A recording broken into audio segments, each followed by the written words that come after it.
Let's put on this one from Drew.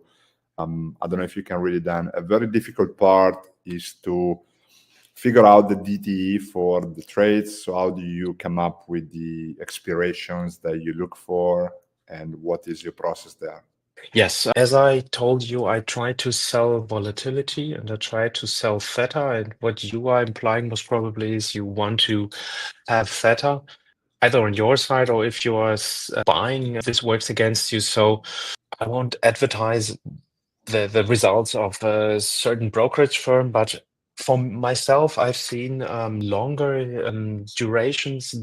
Yes, theta works slower, and always when we talk about the DTE, it's the money options which are priced in and always referred to. But I would try to go not as far out as possible, but get something. I try to close my trades around 20 days to the expiration, because then we know gamma is working, is more important. Let's say it like that. We talked about a lot of gamma levels here, but we know that yes, theta is working faster, but each swing is getting more rapidly, and that's the thing with options. And the dangerous thing, you can, even in the end, if you have a trade, the trade is running 45 days, and in the end, it stays above your short strike. If you sell premium, let's say we have a bear call spread, so you sell a lower call and and buy a longer call. So even if you're right and you stay, the stock stays below that,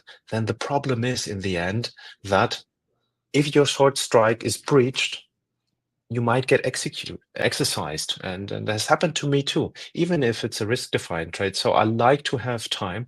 I like to take the break even into consideration. And the thing is about, if you sell premium and you sell naked premium, the good thing is that you can adjust, but you have a higher risk. If you sell verticals like the backhaul spreads, or you have butterflies or other stuff, you always need to adjust more legs. But this is possible. You go out in time, and I do take a look at these things either if I reach about 20 days, because then gamma kicks in more, or I try to, if my break even is coming close, I start to pay attention, because if your short strike is breached, you're not exercised right away. You still have time.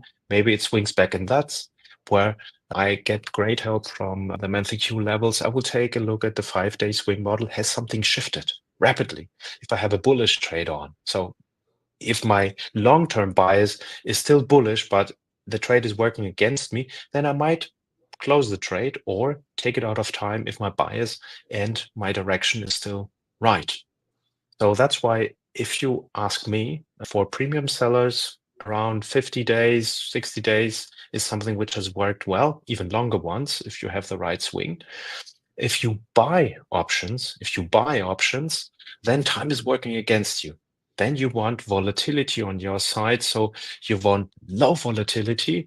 But if you have few days to go, that's why institutions, and we don't want to be smarter than the smart money, the so-called smart money, they normally buy 3 months out of options, and further out. Sometimes you see 1 or 2 years, because theta doesn't affect them that much. I hope this answers your question, but if you have specific questions, we can go on a one-on-one, or I can show you on my trades how I do it.